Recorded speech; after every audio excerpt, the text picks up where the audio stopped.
I love pigeons. I was 2 when May was born. My sister was everything that I wasn't.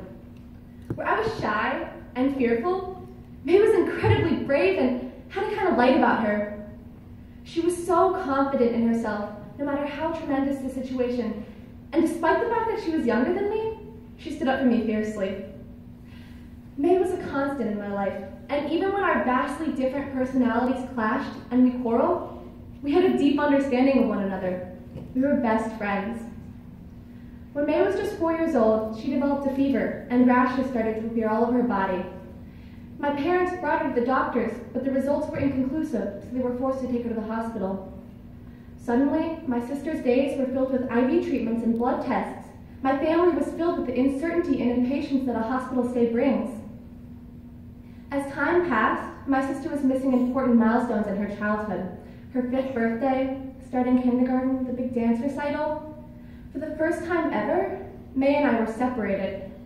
We missed each other like crazy, and any stolen moment with her quickly became the highlight of my day.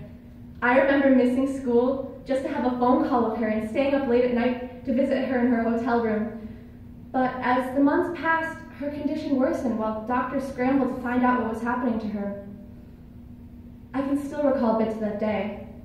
I had just come home after another sleepless night at my aunt's house. I burst through the door with a smile on my face, only to find my parents crying in the living room. I remember the news hitting me like a punch in the face and the feeling that I had just been told a sick joke. This was not supposed to happen. By the time I got to say goodbye, my sister had been cold for days. I couldn't comprehend what was happening to my world. Everything had changed overnight. I was alone now, abandoned. For the first time in my young life, I feared what the future had in store for me. Who would I have when my parents were gone? Where was my constant? Years pass and the memories of that day fade, but the feeling of disbelief has never left me. Sometimes I feel guilty, other times I'm bitter. Seeing my peers with their siblings reminds me of what I had and what they got to keep. I'm haunted by the fact that my sister lost her entire future, years of wonderful experiences and potential that I still have access to, that I'm wasting. I think that morning was my first taste of reality. Death became real to me, but suddenly I felt so distant from everything.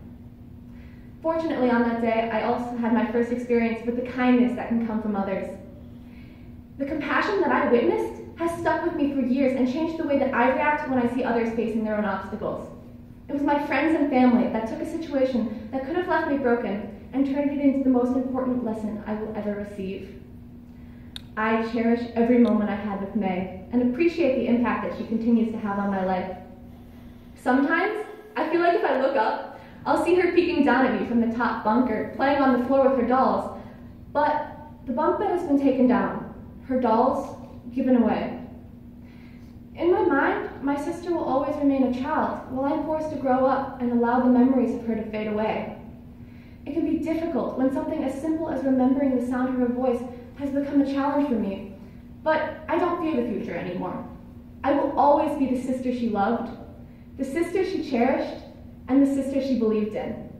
May's light remains inside of me forever, and I will never let her go. Thank you.